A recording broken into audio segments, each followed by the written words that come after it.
അധ്യായം 26. പരാജയത്തെ നേരിടാൻ പഠിക്കുക. നമ്മളിൽ പലരും ചെറുപ്പം മുതലേ പല കാര്യത്തിലും ഒരുപക്ഷെ പരാജയം നേരിട്ടവരായിരിക്കും. പല പരാജയങ്ങളും നമ്മൾക്ക് ഒത്തിരിയേറെ വേദനകൾ സമ്മാനിച്ചിട്ടുണ്ടാകും.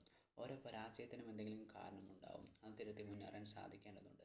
നല്ലതുപോലെ പരിശ്രമിച്ചില്ലെങ്കിൽ പരാജയത്തിനുള്ള സാധ്യത വളരെ കൂടുതലാണ്. പരാജയം നമ്മൾക്ക് നൽകുന്നത് വലിയൊരു തിരിച്ചറിവാണ്.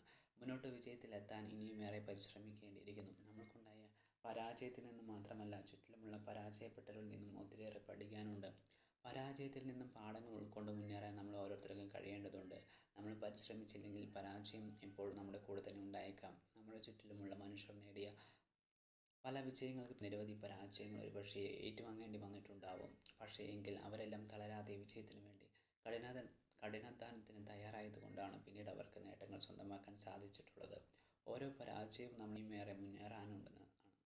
നമ്മൾക്ക് എത്ര തോൽവികളുണ്ടായാലും അതൊന്നും നമ്മളെ മുന്നോട്ട് പരിശ്രമിക്കുന്നതിന് തടസ്സമാകരുത്. നിരന്തരം ശ്രമിച്ചു കൊണ്ടിരിക്കുക. ഒരിക്കൽ നമ്മൾക്ക് വിജയം നേടാൻ കഴിയുമെന്ന് ഉറച്ചു വിശ്വസിക്കുക. തോൽവികൾ നമ്മൾക്ക് നൽകുന്ന നഷ്ടങ്ങളും വേദനകളും വളരെ വലുതാണ്. അതിൽ നിന്നും മോചനം നേടാൻ നമ്മൾക്ക് നല്ലതുപോലെ വിജയത്തിനായി കഷ്ടപ്പെടാൻ തയ്യാറാകാം.